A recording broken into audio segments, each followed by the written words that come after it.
오늘 새 역사를 새 마음에라고 하는 제목으로 말씀을 증거하기를 원합니다. 보라, 내가 새 일을 행하리니 이제 나타낼 것이다. 하나님께서 우리 지난주에 주신 말씀인데요, 이사야 43장 18절 19절에 있는 말씀이에요. 하나님께서 말씀하십니다. 보라, 내가 새 일을 행하리니 이제 나타낼 것이다. 너희는 이전 일을 기억하지 말며 옛날 일을 생각하지 말아라. 내가 이제 새 일을 행할 것이고 나타낼 것이다. 우리 사랑하는 성도들, 지난주 한 주 동안 이 말씀을 얼마나 붙들고 사셨는지 모르겠습니다. 얼마나 묵상하셨는지 모르겠어요.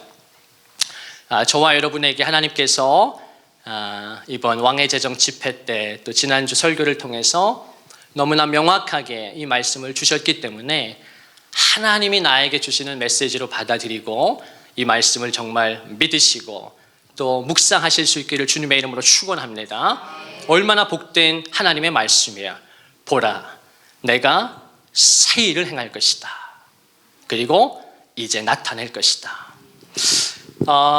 우리가 하나님의 말씀을요, 첫 번째는 마음으로 믿는 게 중요하고요, 받아들이는 게 중요하고요, 그리고 우리의 생각으로 그 말씀을 이해하고 또 묵상하는 게 중요합니다. 그런데 대다수의 그리스도인들은 거기서 멈춰요. 마음으로 말씀을 받아들이고요, 또 생각으로 이해합니다. 그런데 소수의 그리스도인들만 그 말씀을 입으로 시인합니다. 입으로 선포하는 거예요. 그런데요, 로마서 10장 10절에 보면 사람이 마음으로 믿어 의에 이르고 입으로 시인하여 구원에 이르느니라 하는 놀라운 말씀이 있어요. 사람은요, 이게 하나님의 영적인 원리죠. 마음으로 믿어서 의에 이르고요, 내가 예수 그리스도를 마음으로 믿으면 의에 이르릅니다. 그런데 입으로 시인하면 구원에 이른다고 하나님이 말씀하세요. 그러니까 이 영적인 원리는 뭘 가르쳐 주는가? 우리가 하나님의 말씀을 마음으로 받아들이는 것이 중요하고 생각으로 이해하는 게 중요한데 입으로 시인하는 것이 너무너무 강력하다는 것이에요. 깨달으실 수 있기를 바랍니다. 우리 같이 한번 고백하십시다. 보라, 내가 새 일을 행하리니 이제 나타낼 것이나. 우리 한 번 더 하십시다. 우리 풀 센텐스로. 보라, 내가 새 일을 행하리니 이제 나타낼 것이나. 아멘. 아멘. 하나님께서 이제 새 일을 행하기를 원하십니다. 그리고 이제 나타내시겠다고 말씀하시는 거예요. 이 말씀이 저와 여러분에게 이루어지기를 바랍니다. 우리가 정말 마음으로 믿고 매일매일 순간순간 길을 걸으면서도 운전하시면서도 입으로 시인하시는 거예요. 보라, 내가 새 일을 행할 것이다. 이제 나타낼 것이다. 너희는 이전 일을 기억하지 말아라. 지나간 일들을 기억하지 말아라. 옛날 일을 생각하지 말아라. 과거를 살지 말라는 거잖아요. 과거에 머무르지 말라는 거예요. 하나님께서 새 일을 행하시니까. 이 새 일을 행하신다는 말씀은 새 역사를 행하신다는 뜻이에요. 보라, 내가 새 일을 행하리니 하라고 하는 말은 보라, 내가 새 역사를 이루어 줄 것이라는 말씀입니다. 하나님께서 우리 교회에 새 역사를 행하실 줄로 믿습니다. 하나님께서 저와 여러분의 가정에 새 일을 행하시고 새 역사를 행하실 줄로 믿습니다. 하나님께서 이제 5월의 첫 주일이잖아요. 이제 날씨가 얼마나 좋습니까? 1년 중에서 만물도 그렇고 우리 바이오리듬도 그렇고 얼마나 제일 좋을 때예요. 저도 올해 들어서 지금이 컨디션이 제일 좋은 것 같아요. 얼마나 감사하든지 제가 어제 주일을 준비하면서 너무 좋아서 감사했어요. 지금이 그럴 때 아닙니까? 5월이니까요. 하나님께서 우리 각 개인의 삶에도 새 일을 행하시고 역사하실 줄로 믿습니다. 이 기회를 놓치면 안 돼요. 이 기회를 놓치면 안 됩니다. 사랑하는 여러분, 성경이 가르쳐주는 하나님은 일하시는 하나님이에요. 역사하시는 하나님입니다. 하나님은 창조의 역사를 이루셨고요. 또 구원의 역사를 완성하셨죠. 그리고 지금도 우리의 삶에 개입하시고 간섭하시고 역사해 주십니다. 예레미야 33장 2절 3절에 보면 이렇게 말씀해요. 일을 행하시는 여호와, 그것을 만들며 성취하시는 여호와, 그 이름을 여호와라 하는 이가 이같이 이르시느니라. 너는 내게 부르짖으라. 내가 내게 응답하겠고 네가 알지 못하는 크고 은밀한 일을 보이리라. 하나님을 어떻게 계시합니까? 일을 행하시는 하나님이시다. 그것을 만들고 성취하시는 하나님이시다 라고 하나님을 가르쳐줘요. 그래서 그 하나님 앞에 부르짖으라는 거예요. 기도하라는 것입니다. 전심으로 예배하라는 거예요. 하나님의 말씀에 반응하라는 것입니다. 하나님이 내가 내게 응답하겠다고 말씀해 주십니다. 얼마나 복된 말씀이에요. 우리는 기도하고요, 우리는 예배하고요, 하나님은 응답해 주십니다. 우리는 죽은 신을 섬기는 게 아니잖아요. 살아계신 하나님 앞에 인격과 인격으로, 신격과 내 인격이 만나는 거예요. 그게 예배라는 것입니다. 요한복음 5장 17절에 보면 예수님께서 그렇게 말씀하시죠. 내 아버지께서 이제까지 일하시니 나도 일하느니라. 중요한 말씀입니다. 예수님이 말씀하시기를 내 아버지께서 지금도 일하시니, 지금도 역사하시니 나도 일한다. 하나님과 예수 그리스도만 일하시는 게 아닙니다. 빌립보 2장 13절에 보면 너무 아름다운 말씀이 있죠. 너희 안에서 행하시는 이는 하나님이시니 자기의 기쁘신 뜻을 위하여 너희로 소원을 두고 행하게 하시느니라. 자, 이 말씀은 두 가지를 가르쳐 주는데요. 너희 안에서 행하시는 분이 하나님이시다. 그 말씀은 하나님께서 너희 속에서, 신자의 성도의 속에서 하나님이 일하신다는 거예요. 하나님이 역사하신다는 것입니다. 지금도 부족한 종이 말씀을 대언할 때 하나님이 제 안에서 역사하시고요. 또 말씀을 듣는 우리 귀한 성도들에게 하나님이 이 시간 역사하시는 거예요. 영어 성경에 보면 It is God who is working in you. 너희 안에서 행하시는 분, 너희 안에서 working, 역사하시는 분.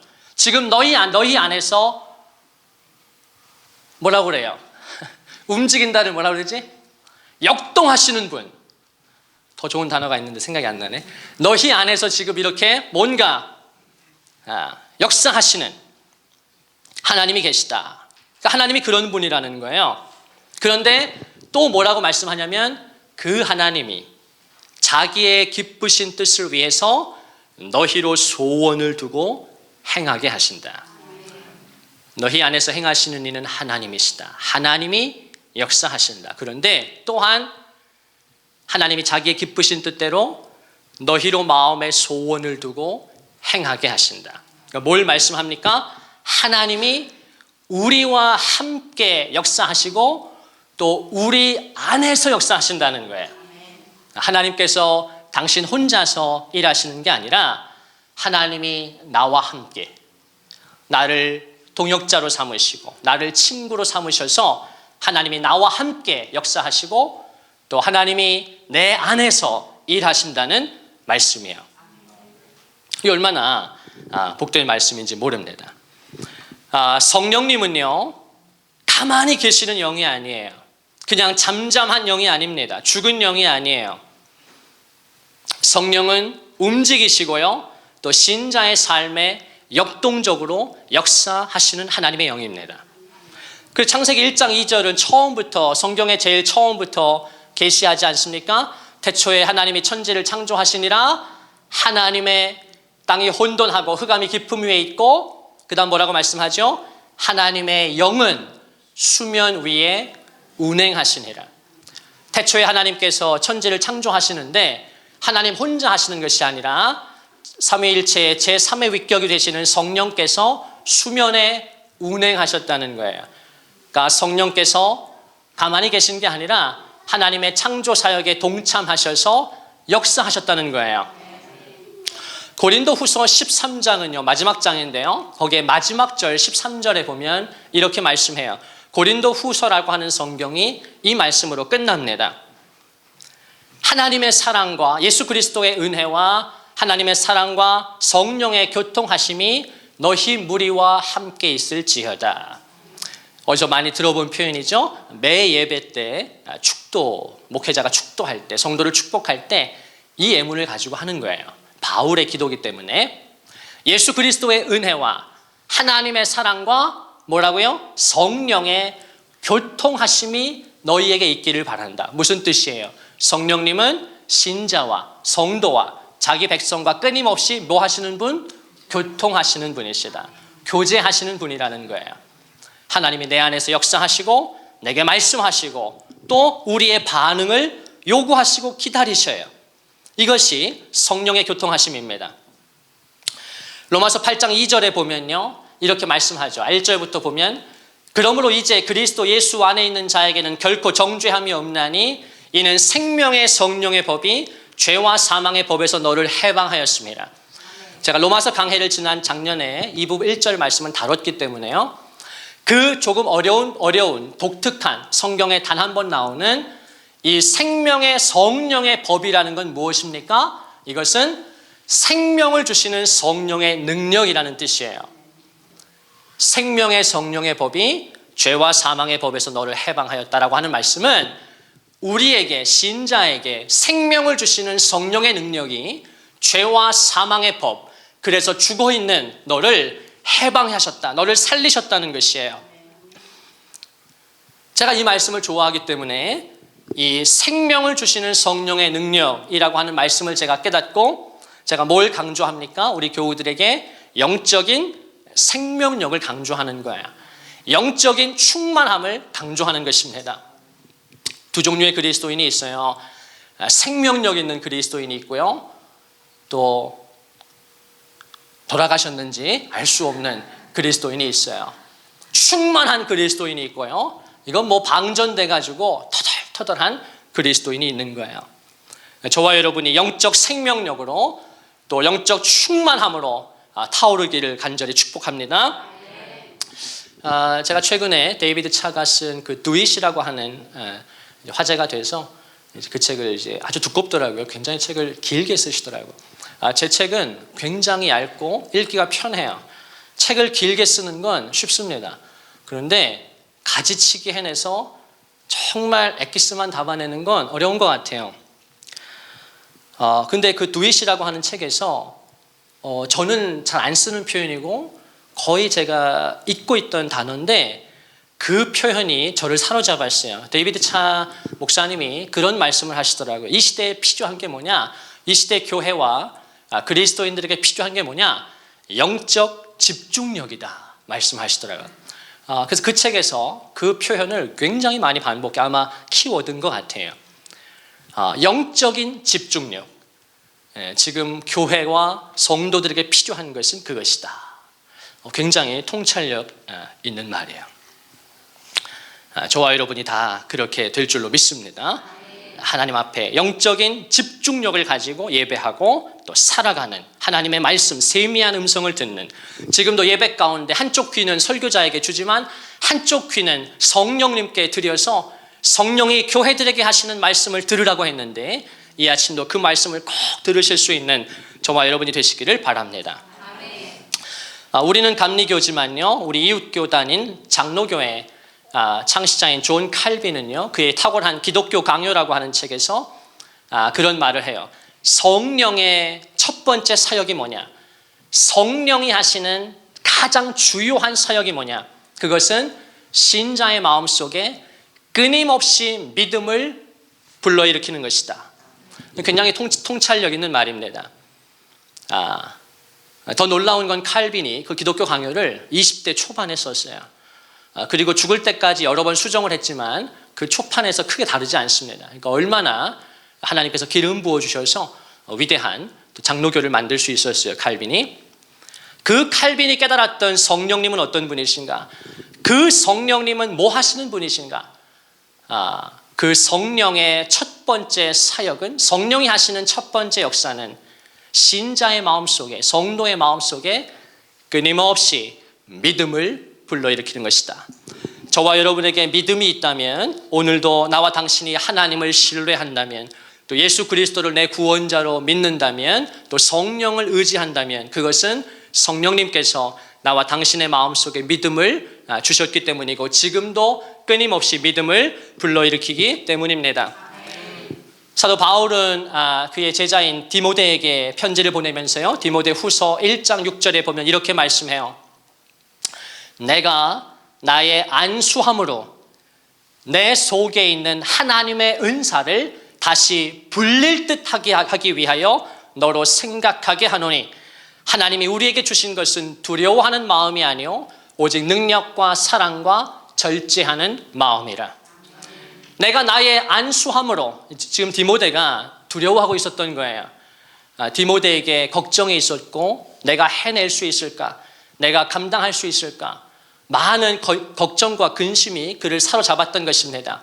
그 어린 디모데에게, 연소한 디모데에게, 목회를 처음 시작하는 디모데에게 하나님의 교회를 의탁하면서 바울이 내가 나의 안수함으로 너의 속에 있는 하나님의 은사를 다시 불릴 듯하게 하기 위하여 너로 생각하게 하노니, 하나님이 우리에게 주신 것은 두려워하는 마음이 아니요 오직 능력과 사랑과 절제하는 마음이라. 그리고 그 밑에 14절에 가면 우리 안에 거하시는 성령으로 말미암아 이 아름다운 것을 지키라, 이렇게 말씀해요. 이 말씀 속에서 우리가 뭘 알 수 있죠? 성령님께서는 우리를 어떻게 한다고요? 다시 불릴 듯하게 하신다고요. 아멘. 성령은 우리를 불릴 듯하게 하신다.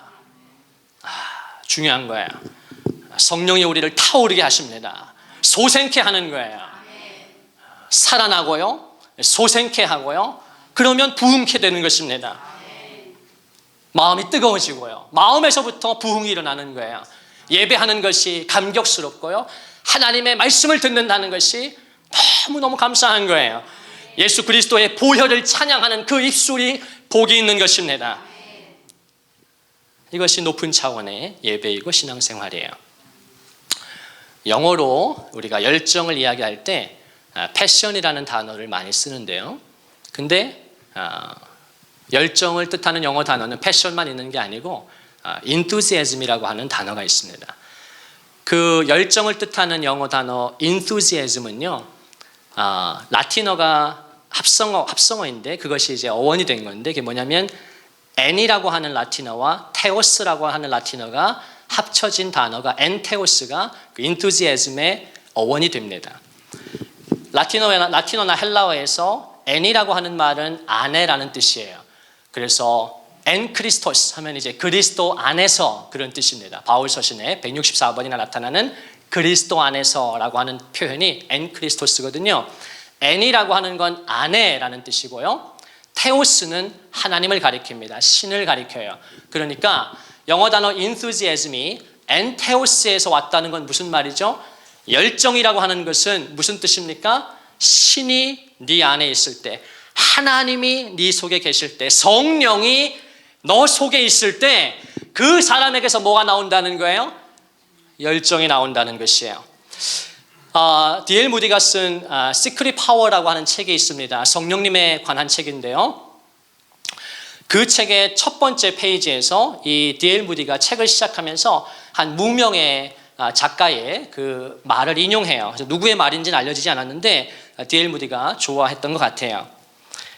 어떤 말이냐면요, 하나님으로부터 생명을 얻고 영감을 받지 않으면 제 아무리 거창한 일을 한다고 할지라도 그것은 금박을 입힌 시체만큼이나 무의미하다.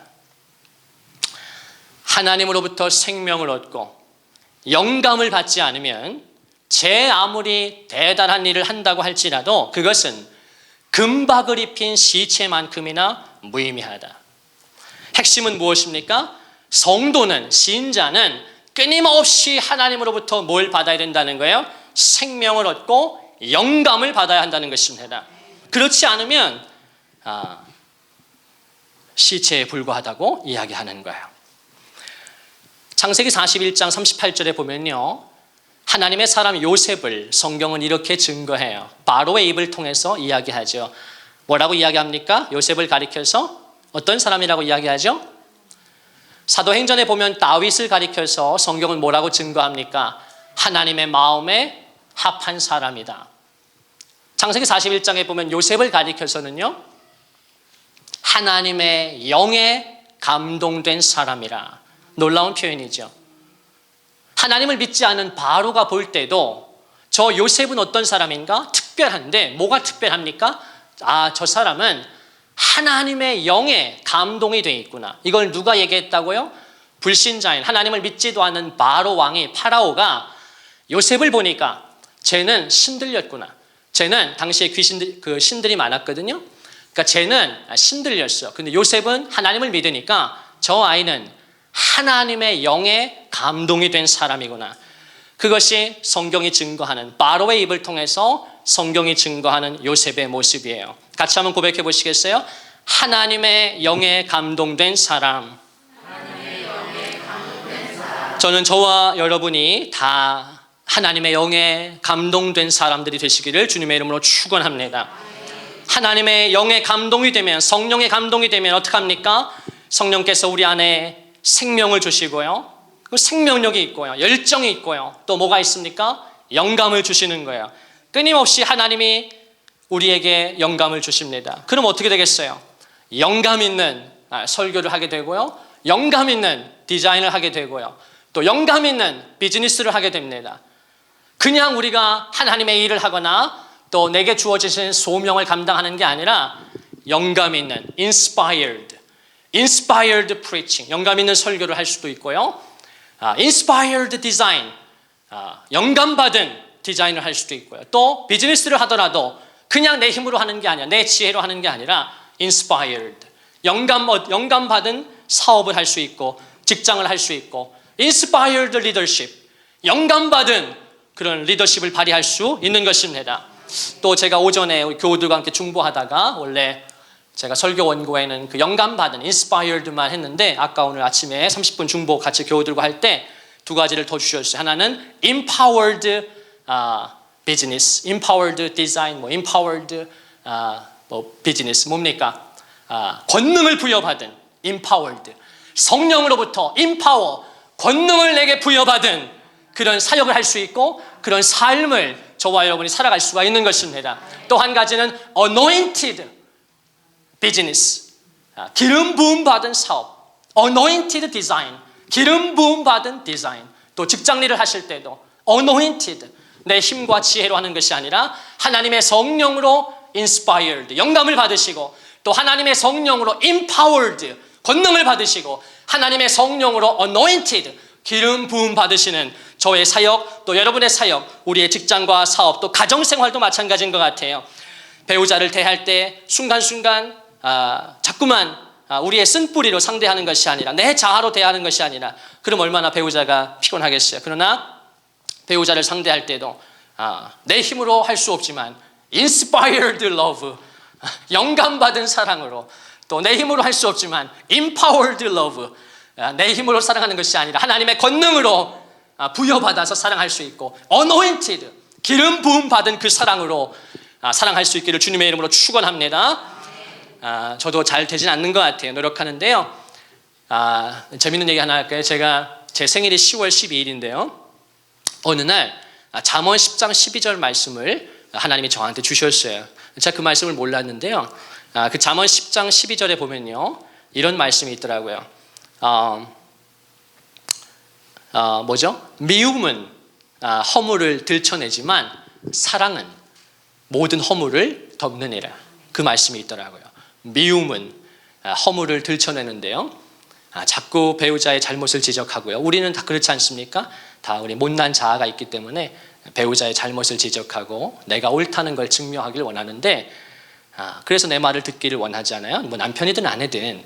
그래서 성경은 사랑은 모든 허물을 덮는다는 것입니다. 저와 여러분에게도 그 말씀이 우리의 가정들에도 이루어지기를 바랍니다. 제가 주중에 영상 하나를 유튜브에서 봤는데요.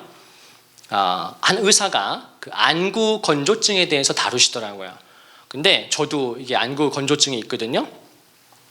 아마 미국에서 생긴 것 같아요. 그 자외선이 너무 세니까 그 제가 되게 눈이 아프더라고요. 근데 지금도 제가 눈이 이렇게 편하진 않아요. 그런데 그 의사가요, 그 안구 건조증에 대해서 이렇게 이야기를 하더라고요. 안구 건조증이라는 게 뭐냐?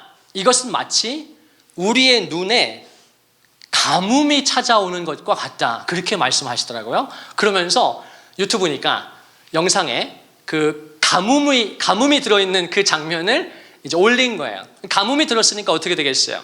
나중에 우리 교회도 이게 좀 시스템이 잘 되면 이럴 때 즉각으로 그죠? 그 가뭄에 대한 사진이 올라와야 될 것 같아. 가뭄이 들면 어떻게 됩니까? 땅이 쩍쩍 갈라지죠. 그래서 제가 그 사진을 보니까 너무 막 소름 끼칠 정도로 땅이 쩍쩍 갈라지. 딱 봐도 피폐한, 비참한, 생기라고는 하나도 없는 그 가뭄이 든 땅. 그러면서 안구 건조증이라는 게 눈에 그 가뭄이 찾아오는 것과 같다라고 이야기하면서 이것이 단순히 뭐 인공 눈물을 쓸 수도 있고요. 어떤 그런 방법들 일시적으로 효과를 볼 수 있지만 궁극적으로는 그 물 공급원을 해결해야 된다. 이 문제를 해결해야 된다. 그렇게 얘기하는 거예요. 제가 그 의사 이야기를 듣는데 근데 결론은 너무 좀 식상했어요. 물을 많이 마시라는 거예요. 결론은 물을 많이 마셔라. 이게 물 공급원이 내 안에서 충만해야 눈이 이제 편하니까 물을 많이 마셔라 해서 이 얘기를 하시려고 앞에 그렇게 가뭄을 보여주고 굉장히 거창하겠구나 해서 내가 낚인 느낌이 들었어요. 근데 아무튼 그냥 저한테 인사이트를 줬는데요. 제가 그 영상을 보다가요. 저는 목사니까요. 제 마음에 순간적으로 이런 마음이 들었어요. 그 가뭄을 보면서 우리의 영혼도요. 그렇게 가뭄이 들 때가 있잖아요. 저와 여러분은 지금 어떠신지 모르겠어요. 여러분은 우리의 영혼에도요. 가뭄이 들 때가 있다고요. 쩍쩍 갈라진 그 물이 없어서요. 이렇게 피폐하고 메마른 것 같은 그런 우리 신앙의 때도 있습니다. 그래서 성경은 예레미야 2장 13절에 하나님을 가리켜서 생수의 근원이라고 말씀하는 것 같아요. 그렇구나. 우리의 영혼에, 우리의 삶에 가뭄이 찾아오기 때문에 하나님은 당신을 생수의 근원이라고 계시하시는구나. 내 백성이 두 가지 악을 행하였나니 곧 생수의 근원인 나를 버린 것과 스스로 웅덩이를 판 것인데 그것은 물을 저축하지 못할 터진 웅덩이다. 생수의 근원이신 하나님을 저버렸다는 것이죠. 그것이 인간의 비극입니다. 요한복음 7장 같은 데 보면 그래서 예수님께서는 그렇게 말씀하시잖아요. 나를 믿는 자는 그 속에서 뭐가 흘러나오리라? 생수의 강이 흘러나오리니 이는 그를 믿는 자에 받을 성령을 가리켜 말씀하신 것이라. 왜 예수님께서 그 생수를 말씀하셨겠어요? 왜 성령의 생수를 말씀하셨겠어요? 저와 여러분이 그 물 공급원이 없으면 궁극적으로 가뭄의 문제가 해결되지 않듯이 하나님의 그 영혼의 영적인 생수를, 성령의 생수를 끊임없이 내가 마시지 않으면 사람은 그렇게 피폐해진다는 것입니다. 에스겔 37장에도 하나님께서 에스겔을 데리고 골짜기로 가셔서 마른 뼈들을 보여주시면서 말씀하시죠. 저 뼈들이 살겠느냐? 이미 죽어서 말라 있는데 그때 하나님께서 어떻게 하시죠? 성령의 생기가 들어가게 하실 때 그 마른 뼈들이 살아나서 지극히 큰 군대가 됩니다. 에스겔 47장에 가면요. 에스겔의 마지막 결론인데요. 하나님께서 에스겔에 또 하나의 환상을 보여줍니다. 그건 뭐냐면요. 하나님의 성전에 물이 차오르는 환상을 에스겔이 봅니다. 하나님의 성전에 처음에는 물이 조금 흘러 들어오는 거예요. 그러다가 그 물이 내 발목을 적시고요. 그 물이 내 무릎을 적시고요. 그 무릎이 사람이 능히 건너가지 못할 강이 된지라. 왜 하나님께서 에스겔에게 환상을 보여주실 때 하나님의 성전에 그 생수가 차고 넘쳐서 사람이 능히 건너갈 수 없는 강이 된지라. 생각해 보세요. 이 하나님의 은혜 영광 교회 이 성전이 지금 물이 가득 차 있다는 거예요. 하나님이 에스겔에게 보여주신 것은 하나님의 갈망이거든요. 교회를 향한, 이 시대의 교회를 향한 하나님의 갈망은 뭐냐? 사람이 건너지 못할 강과 같은 그런 교회를 하나님이 바라신다는 거야. 그건 뭔지 알아요? 여러분, 물이 내 무릎팍을 적시다가 어깨를 적시다가 사람이 능히 건너지 못할 강이 되면 어떻게 됩니까? 그때부터 그 물은 물이 아니라 뭐예요? 내가 그 물에 빠진 게 아니라 어떻게 된 거예요? 내가 그 물 속에 잠긴 걸 말하는 거예요. 여러분, 이것이 하나님의 에스겔에게 말씀하시는 성령의 충만함이에요. 그냥 성령의 어떤 조금 예배 드리면서 조금 내 마음이 따뜻해지고 조금 은혜가 되고 조금 그냥 내 발목이 적셔지고 무릎팍이 적셔지는 게 아니라 그 성령에 내가 잠기는 거예요. 오늘 우리가 아침에 찬양한 것처럼 중보기도 할 때 주님 품에 나를 품으소서, 능력의 팔로 나를 덮으소서. 주님 안에 나 거하리, 그 능력 나 잠잠히 믿네. 하나님의 능력 안에, 하나님의 사랑 안에 내가 완전히 잠기는 것입니다. 내가 덮이는 것이에요. 그 은혜가 저와 여러분에게 있기를 주님의 이름으로 축원을 드립니다. 하나님께서 새 일을 행하시고요, 이제 나타내기를 원하십니다. 그런데요, 우리가 그 하나님의 역사를 경험하려면 중요한 전제 조건이 있어요. 그건 뭐냐? 우리의 생각이 달라져야 합니다. 그래서 저는 지난주에 그 성령의 생각에 대해서 말씀을 나눴어요. 로마서 8장 6절의 말씀이었죠. 그 말씀은 아무나 소화할 수 있는 말씀이 아닙니다. 대부분의 그리스도인들에게 그 말씀은 그냥 좋은 구절일 뿐이에요. 그러나 소수의 신실한 헌신된 하나님의 백성들에게 그 말씀은 생명 구절입니다. 어떤 말씀입니까? 육신의 생각은 사망이요 영의 생각은 생명과 평안이니라. 그것이 성령의 생각이었어요. 이제 육신적인 생각을 끊어내야 한다. 너희가 하나님과 육신을, 세상을 겸하여 섬겼던 그 삶에서 그렇게 살기 때문에 하나님의 역사가 내 발목밖에 잠기지를 않는 것입니다. 내가 여전히 세상과 육신에 마음을 두고 있으니까. 그런데 하나님께서 이제 우리 교회와 가정과 성도의 삶 속에 새 일을 행하기 원하시는데요, 우리의 생각을 바꾸라고 말씀하시는 거예요. 그래서 지난주에 어떤 말씀을 주셨습니까? 고린도후서 10장 5절이죠. 너의 모든 생각을 사로잡아 그리스도에게 복종하게 하라. 그리고 또 어떤 말씀을 주셨습니까? 너의 눈을 예수 그리스도에게 고정시키라. 믿음의 주요 또 온전하게 하시는 이 예수를 바라보자. 그리고 오늘 하나님께서 주시는 말씀은 마음에 대한 말씀이에요. 하나님께서 새 역사를 행하실 때 그냥 행하시는 것이 아니라, 그냥 아무에게나 이루어 주시는 것이 아니라 생각이 달라진 사람, 그리고 마음이 변화된 사람에게 하나님은 새 일을 행하시는 줄로 믿습니다. 예수님께서는 복음서에서 그렇게 말씀하죠. 이게 마태, 마가, 누가, 공간 복음에 다 기록하고 있는데요, 예수님이 하신 말씀이에요. 새 복음서가 요한 복음을 제외하고 공간 복음서가 다 이 말씀을 기록하고 있다는 건 중요하다는 말씀이죠. 어떤 말씀이냐면요, 새 포도주는 새 부대에 넣어야 한다는 것입니다. 우리 주님께서 하신 말씀이에요. 새 포도주는 새 부대에 넣어야 한다. 왜냐하면 새 포도주를 낡은 가죽 부대에 넣으면 둘 다 상하기 때문에, 둘 다 보존하려면 새 포도주는 새 부대에 넣어야 한다는 것이 주님의 말씀이었어요. 무슨 말씀입니까?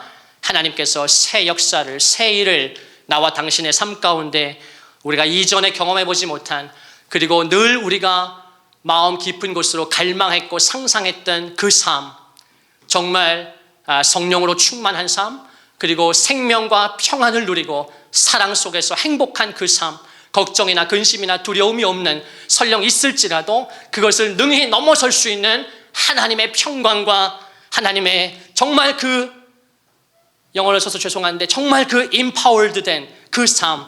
그런데 하나님이 그렇게 쓰기를 원하시는데, 그러려면 저와 여러분의 생각이 달라져야 하고요, 우리의 마음이 새로워져야 하는 것입니다. 하나님은 새 역사를 새 마음에 이루십니다. 이전과 같은 생각, 마음을 가지고 있으면 하나님의 새 역사를 경험할 수가 없어요. 찬송가 허락하신 새 땅에라고 하는 그 찬송가가 있지 않습니까? 그 찬송가가 이렇게 고백하잖아요. 허락하신 새 땅에 들어가려면 마음의 준비를 다하여 힘써 일하세. 여호수아 본받아 앞으로 가세. 우리 거할 처소는 주님 품일세. 허락하신 새 땅에 들어가려면, 하나님의 새 역사를 경험하려면 무슨 준비를 해야 한다는 것입니까? 마음의 준비 다하여 힘써 일하세. 마음의 준비를 해야 한다는 것이에요. 오늘 마지막으로 에스겔서의 말씀을 드리고 오늘 설교를 마무리합니다. 에스겔서 11장 오늘 읽었던 본문 말씀 19절 20절에 보면 이 마음에 대해서 하나님은 말씀하셔요.